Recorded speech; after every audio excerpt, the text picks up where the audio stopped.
에베소서 2장 8절에서 10절 말씀합니다. 에베소서 2장 8절에서 10절 말씀. 제가 읽겠습니다. 너희는 그 은혜에 의하여 믿음으로 말미암아 구원을 받았으니 이것은 너희에게서 난 것이 아니요 하나님의 선물이라. 행위에서 난 것이 아니니 이는 누구든지 자랑하지 못하게 함이라. 우리는 그가 만드신 바라 그리스도 예수 안에서 선한 일을 위하여 지으심을 받은 자니 이 일은 하나님이 전에 예비하사 우리로 그 가운데에서 행하게 하려 하심이니라. 아멘. 이 말씀을 전하고자 하는 그 제목은 구원의 목적입니다. 어떤 사람들은요, 나 예수 믿어, 그래서 구원받았어, 그걸 끝 이렇게 생각해요. 예수 믿고 구원받은 사람들이 무엇을 위해서 어떻게 살아야 되는지를 생각하지 않고 그렇게 살아가는 사람들이 꽤 있습니다. 특별히 제가 선교 사역을 하고 있는 불가리아에 플로브디브라는 도시가 있는데 그 도시 중심으로 한국의 이단들이 판을 치고 있어요. 지금 뭐 수도까지 와서 이제 막 활동을 하는데 구원파라고 하시죠? 모르실 수도 있어요. 다국수, 구원파 뭐 이렇게 하는데 그분들의 영향을 받은 집시 교회 목사들이 있어요. 그 사람들이 설교하는 걸 보면은 말씀 나쁘진 않은데 그 삶이 엉망이에요. 삶이. 왜 그러냐면 자기가 구원받았다고 하는 그런 믿음은 있는데 구원의 방법에 대해서는 잘 가르쳐요. 구원파라 그러지 구원의 방법이 꼭 예수님을 믿어야 구원받는다. 이거 잘 가르쳐요. 그 다음 잘 못 가르치는 게 뭐냐면 왜 주님이 우리를 구원하셨는데 그 구원의 목적이 뭔지를 제대로 가르치지 않고 나 구원받았어. 무슨 죄를 져놓고도 나 용서받았어. 그리고 그냥 자기는 죄인이 아니라는 거예요. 나 의인이야. 하나님의 자녀야. 하나님의 백성이야. 나는 천국가. 이런 식으로만 생각하는 사람들이 구원파. 그분의 이름이 또 교단 이름이 침례회예요. 대한침례 대수교회 대한침례회인가 그래가지고 저도 침례교회 선교사인데 침례교회가 좀 오해를 받는 경우도 있더라고요. 이단인 줄 알고. 그래서 근데 이제 아무튼 오늘 본문의 말씀을 보면 구원의 목적이 분명하게 나와요. 구원의 방법도 나오지만 구원의 목적이 분명하게 나와요. 너희는 그 은혜에 의하여 믿음으로 말미암아 구원을 받았어요. 믿음으로 구원받았다. 예수님이 나의 구세주인 것을 분명하게 믿고 그분을 나의 주님으로 받아들여서 구원받았다. 이건 은혜잖아요. 내 힘으로 된 거 아니고 내 힘으로 구원받은 거 아니고 내 힘으로 죄 용서받은 거 아니고 예수님을 믿는 그 믿음 하나로 구원받고 죄 용서받고 하나님의 자녀가 되고 이런 큰 은혜를 경험했어요. 좀 전에도 찬양을 부를 때 예수님의 그 은혜에 대해서 찬양을 불렀잖아요. 근데 갑자기 눈물이 나오더라고요. 예수님이 나를 위해서 고난을 받았으면 그게 갑자기 이렇게 떠오르면서 눈물이 나와요. 이런 감사하고 감격이 있으면요 예수님 위해서 뭔가는 하고 싶은 거잖아요. 뭔가는 하고 싶어요. 왜 예수님이 나를 위해서 목숨을 바치셨는데 아무런 죄도 없으신 분이 죄 많은 나를 내 죄를 용서해 주시고 하나님 자녀로 만드시기 위해서 십자가에 달려 큰 모진 고통 받으시고 하나님부터 엘리 하면서 말하니 나의 하나님 나의 하나님 어찌해 나를 버리셨나이까 한 만큼 하나님 아버지로부터 분리되는 그 아픈 순간을 경험하시면서 우리 죄를 담당하셨단 말이에요. 그 주님의 그 고난, 그 주님의 희생을 생각하면 우리 감사하지 않을 수가 없어요, 정말. 그래서 때때로 주님의 고난을 생각하면서 기도하다 보면 내가 뭘 해야 될까? 주님은 나를 위해서 생명 바치시고 나를 영원히 지옥불에 떨어진 나를 죄로 인해서 내가 어떻게 해결할 수 없는 나를 고난을 통해서 구원해 주셨는데 영원한 생명을 주셨는데 나는 주님 위해서 뭘 해야 될까? 고민스러울 때가 있을 거예요. 그러다 보면 주님 앞에 여쭤보게 되죠. 주님 이렇게 고생하셨는데 나를 위해서 목숨 마신 나는 뭘 해야 될까요? 주님 위해서 도대체 뭘 해야 될까요? 그런 고민으로 인해서 주님께서 주시는 음성을 그 감동을 받고 또 그분 말씀하신 그분이 감동 주시는 것에 따라서 순종하다 보면 우리의 삶이 정말 행복한 삶이 되어지고 하나님께 영광이 돌려지고 하나님 나라에 갔을 때 우리에게 하나님의 그 영원한 상급이 주어지고 그런 영광을 누리게 되어 있습니다. 그래서 오늘 10절 말씀에 보면 9절 말씀에 보면 행위에서 난 것이 아닌 이는 누구든지 자랑하지 못하게 하니라. 내가 잘나서 뭐 의롭게 살아서 구원을 받았다면 내가 자랑할 수 있잖아요. 내가 이렇게 의롭게 살았어. 내가 이렇게 바르게 살았고 거짓말 한마디도 안 하고 살고 다른 사람 한마디도 속삭이지 않고 살았어. 한 번도 속삭이지 않고 살았어. 자기 자랑을 할 수 있잖아요. 그런데 우리가 구원받은 것은 내가 잘해서 그런 게 아니잖아요. 내가 잘나서 내가 착하게 살아서 내가 남을 열심히 도와줘서 구원받은 게 아니잖아요. 다만 예수님이 나를 대신해서 내 죄를 대신 지시고 죽어주셨기 때문에 그래서 내가 하나님의 자녀가 됐습니다. 이건 내 행위로 구원받은 것이 아니기 때문에 우리가 자랑할 만한 것이 없습니다. 그래서 우리를 대신해서 죽어주신 예수님은 자랑할 수밖에 없어요. 그 10절에 목적이 좀 더 분명하게 나오는데 우리는 그가 만드신 나라, 우리는 하나님이 만드신 나라, 그리스도 예수 안에서 선한 일을 위하여 지으심을 받은 자니 예수님을 믿고 하나님의 자녀로 이렇게 지으심을 받았어요. 거듭났잖아요. 그래서 이제 하나님의 자녀가 됐는데 왜냐하면 선한 일을 위하여 지으심을 받은 자니 하나님이 나를 하나님의 자녀를 삼아주신 것은 나로 하여금 뭔가 선한 일을 하시기 위해서구나. 그것이 이 말씀에서 드러납니다. 저나 여러분이나 하나님 앞에서 정말 선한 일을 하도록 하나님이 계획하신 거예요. 그래서 저희들 예수 믿고 구원받게 하시고 하나님의 자녀되게 하신 겁니다. 그러면 도대체 어떤 일을 위해서 이 선한 일이 도대체 뭔가? 그럴 때 이 일은 하나님이 전에 얘기해서 우리를 그 가운데서 행하게 하려 하십니다. 그랬는데 그 선한 일, 그것이 뭘까? 베드로전서 2장 22절에서 25절 한번 읽어드릴게요. 그는 죄를 범하지 아니하시고 예수님은 죄를 범하지 아니하시고 그 입에 거짓도 없으시며 욕을 당하시되 맞대어 욕하지 아니하시고 예수님이 막 로마 군사들한테 군병들한테 욕을 먹으면서도 사람들한테 손깍지를 당하고 십자가에 달려 돌아가시면서도 그들에게 욕하지 않았단 말입니다. 예수님을 욕하는 많은 사람들에게 예수님은 그들을 욕하지 아니하시고 고난을 당하시되 그 고통스러운 그 십자가의 고난을 당하시되 위협하지 아니하시고 너 나를 죽이면 너희들 나를 죽인다고 그럼 내가 너희를 멸망시킬 거야 하실 수 있는데 그렇게 안 하셨단 말이에요. 위협하지 아니하시고 오직 공의로 심판하시는 이에게 부탁하십니다. 하나님 아버지께 사시심을 부탁하시면서 맡기시면서 친히 나무에 달려 그 몸으로 우리 죄를 담당하셨으니 이는 우리로 죄에 대하여 죽고 의에 대하여 살게 하려 하십니다.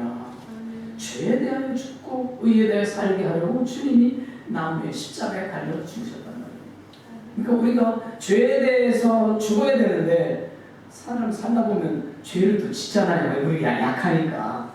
어떤 순간에 말로도 죄를 짓고 어떤 때는 생각으로도 죄를 짓고 행동으로도 죄를 짓고 죄 투성일 때는 많아요. 그것이 저희 사람입니다. 선교사도 마찬가지예요. 죄를 짓습니다. 생각으로 남을 판단하고 너 왜 그밖에 못하냐 뭐 이런 식으로 이제 판단하는 생각을 판단하는 거 그리고 막 정죄하는 거 이 죄입니다. 왜 나는 정죄할 자격이 없어요. 나도 죄이니까. 나도 죄를 짓고 사니까. 그런데 이제 정죄하고 판단하고 이런 죄를 우리가 상당히 많이 짓고 살죠. 그런데 아무튼 그 죄에 대해서 죽어가야 돼요. 점점. 지금은 부분적으로 살아있지만 날이 가면 갈수록 하나님 앞에서 내 죄를 더 벗어나야 돼요. 그러면 하나님이 기뻐하시고 또 이렇게 상 주시고 우리에게 새 힘도 주시고 우리를 통해서 영광도 받으시고 이렇게 하셔요. 근데 죄가 안 죽고 자꾸 예수를 믿는다고 하면서 옛날에 짓던 죄 자꾸 죄 짓고 거짓말하고 또 거짓말하고 도둑질하고 또 도둑질하고 그러면 하나님이 영광을 받으실 수 있어요? 없어요? 예수 믿는다면서 예수 믿는 것들이 저러냐? 도둑질하냐? 거짓말하냐? 자꾸 그러잖아요. 그럼 하나님 영광을 못 받으시잖아요. 이제 그런 죄에 대해서 죽고 또 죽고.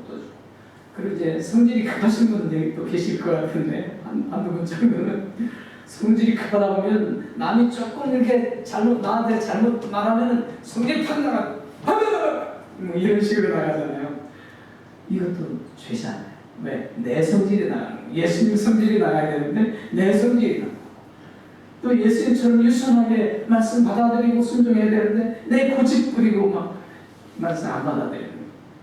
저는 좀 고집이 센 편이에요. 성격상. 그래가지고 아내가 권면을 해도 어떤 건 막 내가 고집을 부리고 안 될 때가 있어요.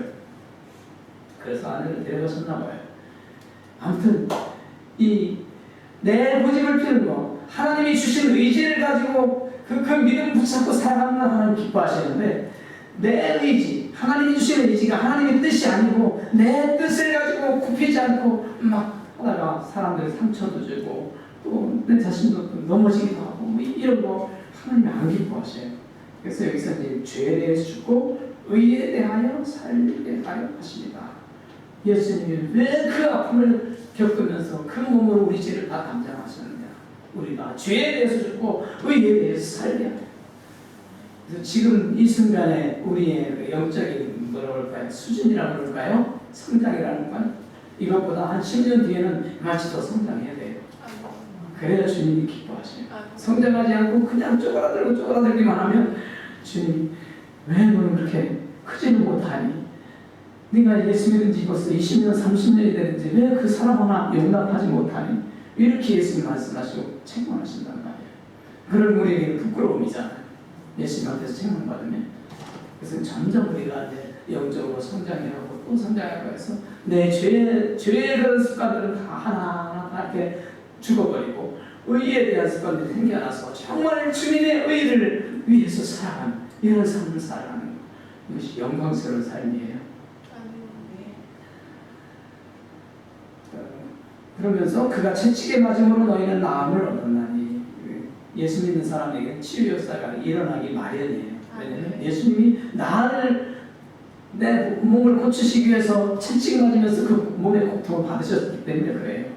그래서 이제 그 믿음으로 우리가 기도하다 보면 자신의 아픈 것도 고침받기도 하고 남 아픈 것도 고침받기도 하고 이런 치유의 경험을 자연스럽게 할 수 있어요. 그래서 예수님 나를 고치시기 위해서 우리를 고치시기 위해서 그 아픈 채찍에 가죽 채찍 얼마나 아픈 채찍인지 들으셨죠? 얼마나 아프게 그 끝에 못이 박혔던 쇳덩이에 박혔던 못이 박혔던 얼마나 괴로운 채찍을 맞으시면서 그 고통 받으셨네. 우리 고치시기 위해서 그러셨단 말이에요. 우리 몸도 고치고 마음도 고치고 삶을 고치시기 위해서. 그래서 너희가 전에는 양과 같이 길을 잃었던 이제는 너희 영혼의 목자와 감독 되신 예에 돌아왔느니라. 영혼의 목자와 되시고 감독 되신 우리 예수님께 돌아와서 이제는 하나님의 자녀가 하나님의 백성이 되자. 그거에 대해서 말씀하고 있고요. 한 군데 더 볼게요. 로마서 2장 4절에서 8절인데요. 내가 하나님의 인자하심이 너를 인도하여 회개하게 하심을 알지 못하여 그의 인자하심과 용납하심과 길이 참으심이 풍성함을 멸시하느냐? 다만 내 고집과 회개하지 아니한 마음을 따라 진노의 날 곧 하나님의 의로우신 심판이 나타나는 그날에 이 말 진노를 내게 쌓는도다. 하나님께서 각 사람에게 그 행한 대로 보응하시되 참고 선을 행하여 영광과 존귀와 썩지 아니함을 구하는 자에게는 영생을 하시고 오직 당을 지어 진리를 따르지 아니하고 불의를 따르는 자에게는 진노와 분노로 하시리라. 여러분들은 영광과 존귀와 썩지 아니함을 구하는 자가 돼서 영생을 얻기 원하시잖아요. 그죠? 네. 저도 마찬가지예요. 정말 주님 앞에서 영원한 상을 받기로 원해요. 그런데 어떤 사람은요, 당을 지어가지고 물을 지어가지고 진리를 따르지 않고 불의를 따르는 자, 그런 사람들이 있어요. 이 사람들에게는 진노와 분노로 하십니다. 얼마나 크신 책망을 하시면 진노와 분노로 지옥 불에 던져 고통당하는 그 괴로움, 영원히 고통당하는 당을 지어서 진리를 따르지 않냐고 불의를 따르는 자. 구원받은 그 중에 하나예요. 나 구원받았다 이렇게 하면서 예수님이 구원하신 그 목적은 전혀 생각지 않고 자기가 실컷 잘못해놓고도 나죄 용서받은 사람이야, 나 의인이야, 이렇게 나온단 말이에요. 그래서 다른 사람들이 보면 객관적으로 보면 어떻게 보이겠어요? 자기는 의인이라고 하면 우리가 볼 때 맨 죄만 짓고 사네, 거짓말하고 남의 것 도둑질도 하고 또 남의 여자 잠자리도 이런 사람들이 있단 말이에요. 그러면 그 사람들에게는 진노와 분노가 일어나서 좀 더 이제 구체적으로 잠시 나눌게요.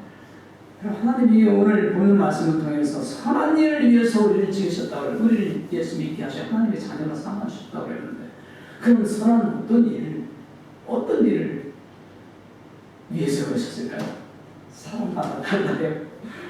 각 사람마다 하나님 주신 직분이 다르고 임무가 다르고 그 은사가 달라요. 저에게는 무슨 은사가 있을 것 같아요?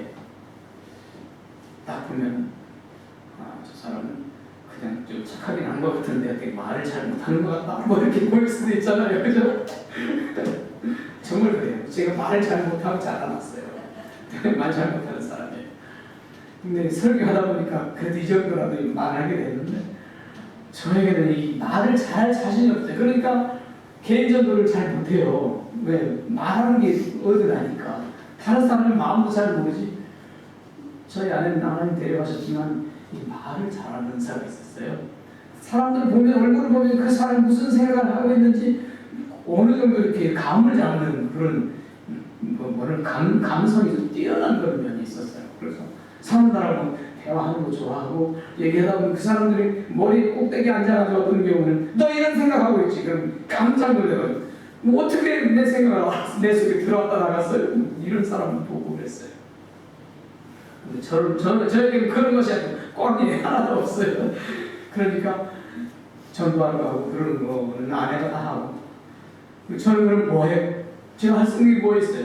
기도하고 말씀 전하고, 기도하고 말씀 전하고, 이거예요. 그냥 목사로서, 선교사로서 기도하고 말씀 전하고, 여기에 대한 집중했었는데, 할 만한 게 별로 없으니까 하나님도 저에게요, 다른 거 잘 안 시키시고 기도해라, 뭐 이런 식으로 시키셨어요. 제가 선교지 나가기 전에 배천에서 이제 전도사로 있었는데, 그 있을 때 어떤 한 목사님, 이제 같은 침례교단에 한 목사님 부흥사로 오셔가지고 겨울에 이렇게 부흥회를 하시는데, 그분이 부흥회 하는 중에 그랬어요. 자기는 이렇게 부흥회를 하고 또 이 끝나고 나면 또 기도를 해야 된대요. 왜냐하면 자기는 시간에 11조를 드리기로 주님한테 결심을 약속을 했대요. 그래가지고 아무리 바빠서 부흥회하고 설교 준비하고 설교하고 뭐 그래 하느라고 이렇게 있어도 끝나고 또 부족한 시간 채워서 기도 드려야 된다는 거예요. 그래서 그거를 시간에 11조라고 표현을 하더라고요. 그럼 24시간, 하루 24시간 해서 11조면 얼마예요? 한 2시간 반 정도 되잖아요. 2시간 반을 날마다 이렇게 이제 기도 시간을 가지면서 기도를 하는 거죠, 그분이. 그래서 저는 그때 당시 전도사로 있으면서 1시간 반? 매일 새벽기도 나오고 그랬으니까 1시간에서 1시간 반? 조금 더 하면 1시간 반 좀 넘어가거든요. 뭐 이런 수준으로 기도하고 있었는데 도전을 받았어요, 저도. 그럼 나도 2시간 반 기도해야 되겠다. 그런 결심을 하고 이제 그때부터는 저도 2시간, 매일 2시간 반씩 이렇게 기도하기 하면서 이제 노력을 했죠. 그러다가 선교제를 갔어요. 이제 선교제를 가니까 이제 카자흐스탄을 먼저 갔었는데, 그곳에 가서 한 10년 반쯤 있었는데, 그곳에 가서 한 5년 정도는, 5년 가까이 되기까지는 언어 배우느라 거기서는 러시아어를 했어요. 러시아어를 배워서 러시아어로 설교를 하고 그런 사역을 해야 되는, 교회를 끌어가야 되니까, 교회를 개척하고 그랬으니까 그거 언어 배우느라고요, 매일 2시간만 기도하는 것도 그냥 삘기를 뽑으면서 했어요. 시간을 11전 드린다고 약속을 했으니까 주님한테 2시간 반 해야 되겠다. 좀 더 드리면 더 좋고, 3시간 하면 더 좋지만 2시간 반은 못해도 매일 그렇게는 해야 되겠다. 결심하고 있던 거기 때문에 한 4년 반 정도 선교지에 카자흐스탄에 있으면서 그만 기도하면서 이렇게 했어요. 그래서 오전에는 주로 교회 가가지고 이제 강단에서 이제 기도하는 시간을 주로 갖고 이런 식으로. 그때는 새벽기도 없었어요, 저희 카자흐스탄에는. 그러면서 한 5년 가까이 기도하면서 지냈는데요. 한 번은 이제 12월이 됐습니다. 12월이 돼가지고 곧 이제 크리스마스가 되는데 주님 앞에 기도하면서 그랬어요. 주님 앞에 내년부터는 좀 더 드리고 싶은데, 좀 더 주님 앞에 내가 드릴 수 있는 거 더 드리고 싶은데 뭐 드릴 게 있을까요? 노래를 잘하는 목소리가 좋다면 찬양을 통해서 이렇게 또 주님께 영광을 더 돌려드릴 수 있을 것 같은데 목소리가 찬양하는 목소리로는 잘 안 올라가니까 그것도 안 되고, 그렇다고 내가 말을 잘하면 뭐 사람들한테 가면서 뭐 가서 막 얘기하면서 전도하고 이렇게 하면 좋겠는데 저는 성격상 말을 또 잘 못하는 그런 성격이고 무엇을 어떻게 해야 될까요? 뭘 좀 더 드리고 싶은데 뭘 더 드릴 수 있을까요? 그러는 중에 며칠 그렇게 이제 기도하는 중에 주님이 제게 감동을 주셨어요. 야, 네가 다른 건 못해도 기도는 할 수 있지 않냐? 이제는 이제 러시아도 어지간히 돼가니까 이제 어느 정도만 하면 이게 러시아 설교 준비할 수 있고, 그래서 기도 더 할 수 있는데 이제 그런 시절이 됐던 거예요. 그러니까 내년부터는 조금 더 이렇게 뭔가를 더 드리고 싶은데 주님이 기도는 할 수 있지 않냐? 그래가지고 그럼 알았어요. 그러면 한 5시간 해볼게요. 매일 5시간 기도하고 작정하고 크리스마스 지나면서 그때 한번 시험 삼아서 해봤다고 해야 되나? 저녁 먹고 나서 5시간을 집에서 계속 기도를 했는데 근데 뭐 다른 일이 없으니까 할 수 있었어요. 그런데 이제 그 다음에 넘어가면서 좀 하다 보니까 뭐 비자 문제 때문에 그 도시도 차 타고 갔다 와야 되고 뭐 교회 일 나름대로 또 일도 생기고 도무지 5시간 못 하겠는 거예요. 그래서 그냥 포기하고 그냥 2시간 반, 3시간 막 이렇게 기도하는 거 한 7개월, 8개월 그렇게 해왔어요. 나는 침대에서 집에 침대 밑에 앉아가지고 이걸 보고 기도하는데 주님이 저에게 그러시는 감동을 주시는, 저는 음성을 직접 들은 적은 없어요. 근데 감동을 주시는데, 야, 너 5시간 기도한다더니 왜 안 하냐? 그래서 저는 한편으로는 깜짝 놀랐어요. 제가 5시간 기도할게 그런 건 아니었는데 5시간 뭐 한번 기도하도록 노력할게 이런 거였지, 기도할게 약속을 한 건 아닌데 주님은 약속을 받으신 거예요. 그래서 그래요, 그럼 알았어요. 그럼 기도할게. 나는 그냥 기도하고 싶어요. 기도는 할 수 있을 것 같아. 하고 싶어요. 이런 식으로 했는데 주님은 약속을 받으셨더라고요. 그래서 왜 안 하냐? 그때부터는 뭐 졸리는 건 졸리는 거고 뭐 그것이 삶의 우선순위 첫 번째가 매일 5시간 기도하는 거였어요. 그렇게 기도하다 보니까 한 1년쯤 지났나? 한 2년쯤 지났나? 어떤 때는 막 기도하고 졸리니까 기도하는 안 하고 막 그렇잖아요. 밤에 기도는 해야 되겠고 기도 시간 주님 앞에 드려야 되겠고 피곤해서 졸리기도 하고 그러다 보니까 뭐 졸기도 하고 좀 죄스럽기도 하잖아요. 열심히 기도해야 되는데 졸면서 기도하고 그게 좀 죄스럽기도 하고 이렇게 해서 되나? 그런 생각도 하고 그랬었어요. 근데 하룻밤에는 이제 또 침대밭에서 이제 침대에서 이제 그때 12시쯤에 이제 기도를 시작했는데 그럼 이제 5시까지 해야 되잖아요.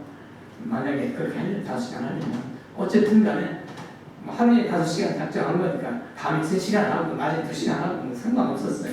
네? 무릎 꿇고 기도하는데 제가 잠이 들어버린 거예요. 무릎 꿇고 침대밭에서 무릎 꿇고 잠이 들었어요. 12시쯤에 시작했는데 잠이 들었어요. 근데 딱 눈 떠 깨보니까 4시인가 그래요. 근데 몸이 하나도 움직이지 않은 거예요. 쓰러지지도 않고 졸지도 않고 그리고 다리도 멀쩡한 거예요. 저리지도 않고 이야 이거 신기하다. 그래서 깨달은 게 있어요. 하나님이 이런 기도도 받으시고 내가 기도를 결심하고 매일 5시간씩 기도하겠다고 결심하고 이렇게 하는 거 비록 제대로 온전하게 기도를 못한다 하더라도 내 마음 받으시고 내 정성이 이거 다 받으시는구나. 무릎 꿇고 자고 있었는데도 이 기도도 하나님 받으시는구나. 야, 이런 걸 깨닫게 됐어요. 그래서 그 다음부터는 뭐 졸거나 자거나 상관없어요. 그냥 기도 열심히 하면서 또 주님이 주시는 말씀 받기 위해서 또 성경 또 읽고 또 묵상하고 이런 시간을 많이 되었습니다. 그러면서 이제 가져왔는데 그게 25년이 넘었어요. 매일 5시간씩 기도하는 거죠. 근데 올해도 이제 저희 아내가 세상 떴는데 올해도 그랬었어요. 올 봄에도 저를 바라보면서 제가 참 잘 때 깊이 자거든요. 깊이 자요. 그러니까 뭐 3시간을 자든 4시간을 자든 뭐 2시간을 자든 하나님 깊이 재워주셔요. 그러니까 피곤이 확 풀리는 거야. 한 서너 시간 자면 피곤 다 풀리잖아요. 낮에 그렇게 피곤할 때가 있어도 확 피곤을 풀어주시는 그런 사랑을 받고 제가 살아왔습니다.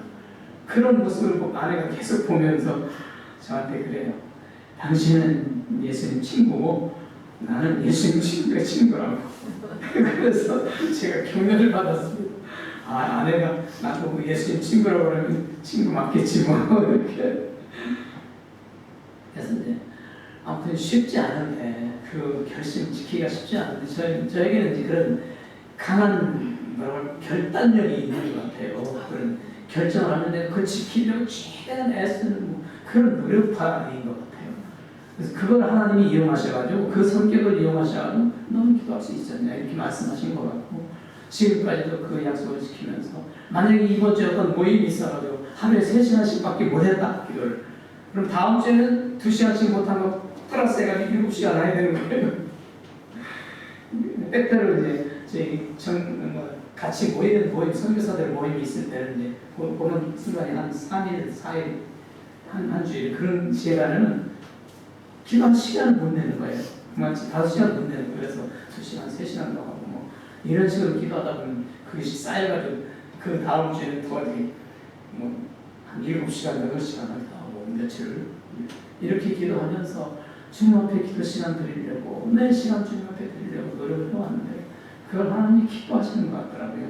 네, 내게 주신 은사니까 내 성격을 따라서 주신 은사니까 저는 기도 사명이 저에게는 가장 큰 사명이고 말씀 전하는 사명이고 그 다음에 다른 일들이고 그래요.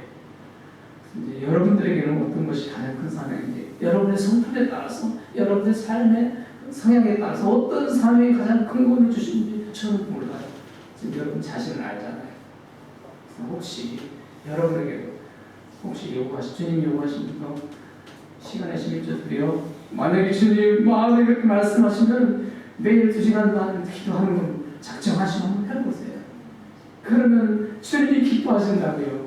네, 그런 선한 일을 위해서 구원하셨으니까 여러분들을 위한 선한 일 여러분들이 요구하신 선한 일이 어떤 분들에게 그런 거니까 저에게 5시간씩 기도하라는 그 요구하시는 것처럼 여러분들은 5시간 기도하는 거 쉽지 않잖아요. 진짜 일하면서 11조, 시간에 11조라고 2시간 반이라도 매일 기도하려고 노력하거든요.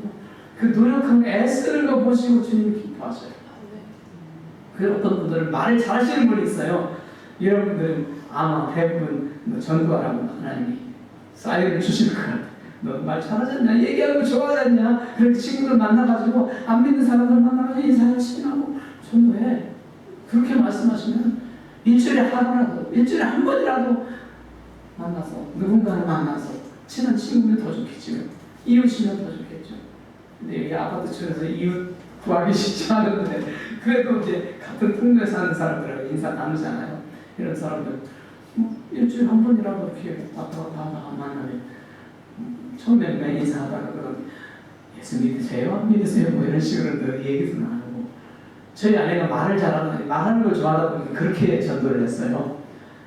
불가리아에 가서 소피아 수도가 이름이 소피아거든요. 소피아 한 130만, 150만 그 인구 정도 사는데 그 중에 소피아 시내 가해 쪽으로 집시촌이 좀 큰 데가 하나가 있는데 그 집시촌에 집시들이 한 4만 명, 5만 명 이렇게 산다고 그랬어요. 그 사람 집시들이 거의 모여 사는 구역이 있는 거죠. 도시 변두리 이쪽에. 그 가까운 곳에 저희가 살았어요. 전도하려고, 그곳에 전도하려고, 그곳에 교회를 개척하려고 살았는데 저희 아내는 전도하는 거 좋아하잖아요. 그러니까 뭐 위험하다고 하던 말건 위험하다고 그래요. 그 사람들 어떤 사람 뭐 마약도 하고 뭐 이런 사람들이 있다고 하니까 또 집주들은 툭하면 돈 빼가잖아요. 가방 같은 돈 빼고 이런 거 하거든요. 그런 거 상관없이 저희 아내는 목숨 걸고 가는 거예요. 선교지에 아예 갈 때 목숨 걸고 갔으니까 주님을 위해서 하는 건데 뭐 무슨 뭘 하니까 겁 없이 하는 거. 또 제가 같이 가면 전도하는데 방해가 된대요. 그러니까 제 아내는 혼자 가는 거예요. 저는 그럼 뭐 하겠어요? 집에서 그 위험한 데 가니까 아내를 시키라는 보호해달라고 기도하고 전도하게 도와달라고 영혼들 구원해달라고 기도를 밀어줬어요. 그러면서 그곳에 가정교회가 목장이라고 하죠. 여기서 가정교회가 생기고 그러면서 그들에게서 믿음이 생겨나고 그러면서 그래서 치유 역사도 때때로 일어나고 이제 그런 경험을 했습니다. 네, 하나님이 그런 은사를 주신 거예요. 밝은 성격이니까 전도할 수 있는 은사를 주셨어요. 그런 삶을 주셨어요. 그러니까 저희 아내는 전도하면 재미없어요. 선교사로 나와가지고 전도하면 재미없어요. 전도 안 하면 뭐하라고 내가 선교사 남의 나라를 살기 쉽지 않은데 뭐 하려고 여기 왔나 이런 생각이 드니까 만약에 일주일 내내 전도 한 번도 안 한다 그러면 스스로 힘들어요. 그래서 웬만한 곳에서 또 전도하는 노력을 했는데 은사를 따라서 하나님 주시는 거예요. 어떤 사람은 이제 돈을 잘 버는 분들이 있을 수도 있어요. 돈 잘 버는 분들은 하나님 그러실 수 있습니다. 너 물질로 주님 앞에 드려라. 교회에서 드리고 주님이 원하시는 것을 드려라. 그러면 그 마음이 있으면요. 주님 나 뭘로 주님을 섬길까요? 이 질문을 자꾸 드리다 보면 감동 주실 수 있어요. 주님이 너는 돈을 벌 수 있지 않냐? 아니 그렇게 말씀하시면 해야죠. 그 돈 벌어가서 교회를 위해서 드리고 또 선교사역을 위해서 드리고 하나님 원하시는 구제사역 같은 거 있으면 구제사역을 위해서 드리고 그렇게 하다 보면 하나님 기뻐하셔요. 사명이 다들 달라요. 그래서 어떤 분들은 교회 와서 그냥 청소하고 이렇게 봉사하고 이런 일을 또 하나님 원하시는 분들도 있고요. 어떤 분들은 돈 벌어서 돈으로 이렇게 섬기면서 주님의 교회가 부흥되고 다른 사람들 예수 믿도록 도와주고 하는 이런 일을 하는 분들이 있고 다각각이에요. 은사가 성격이 다각각이라서 그런지 주님이 주신 은사가 다각각입니다. 그렇죠. 이제 몸에 힘이 없고 그러면은 다른 거 할 수 있는 게 별로 없잖아요. 그러니까 기도해야죠. 기도하셔요. 다른 게 할 일이 별로 없다 생각에 지금 내 이 나이에 무슨 할 일이 있겠냐면 기도 열심히 하세요. 뭐 시간에 11조를 드리든 12조를 드리든 10에 5조를 드리든 많이 드리는 사람은 정말 10에 4조 5조도 드리더라고요. 이거 저는 감당 못해요. 5시간 간신히 기도하는데 8시간 10시간 어떻게 해요? 옛날에 조영기 목사님 10시간 기도하셨다고 들었어요. 매일.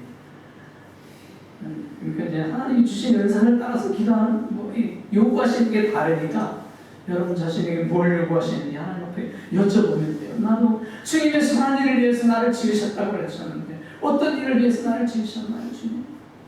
이렇게 기도 모임 하실 때도 그렇고 집에서 혹시 또 기도하실 때 조용히 혼자 묵상하시면서 기도하실 때 있으시면 또 여쭤보고 그리고 몇 달이고 자꾸 여쭤보다 보면 어떤 사람은 빨리빨리 응답도 해주시고 어떤 사람은 저같이 성격이 느린 사람은 좀 늦게 이렇게 응답해 주시기도 하시고 그러세요. 그러니까 그렇지만 계속해서 끈질기게 여쭤보면 주님 나에게 원하시는 건 뭐예요? 내게 어떤 은사를 주셔서 어떻게 섬기기를 원하시고 간절한 마음으로 매일 이렇게 여쭤보고 그러다 보면 하나님 말씀하실 거예요. 어떤 때는 성경을 통해서 성경이 있는데 이렇게 성경 말씀이 읽으면서 이게 나보고 하라는 뜻이구나 깨달으실 수 있어요. 그 말씀 따라서 또 하시면 돼요. 어떤 분은 기도하다 영감을 주셔서 너는 저에게 주셨듯이 너는 기도를 할 수 있잖아. 다른 거 너는 전도를 할 수 있잖아. 이런 식으로 주님 말씀을 하시면 순종하려고 최대한 노력하는 거. 이게 굉장히 하나님 앞에 귀하게 쓰임받는 거예요. 그래서 하나님 말씀하시는 대로 귀하게 쓰임받는 모든 분들에 대해서 요한계시록 22장 12절에 있는 말씀처럼 짧은 거 읽어볼게요. 보라 내가 속히 오리니 내가 줄 상이 내게 있어 각 사람에게 그가 행한 대로 갚아주리라. 예수님이 하신 말씀이잖아요. 요한계시록에 예수님이 하신 말씀처럼 예수님은 상 주시기를 원하시고 우리에게 그래서 우리 각 사람에게 주님 맡기신 우리 사명을 잘 감당해서 주님 앞에 설 때 정말 칭찬받고 영광받는 그런 모든 여러분들 우리 모두가 되기를 간절히 바랍니다. 잠시 기도하겠습니다.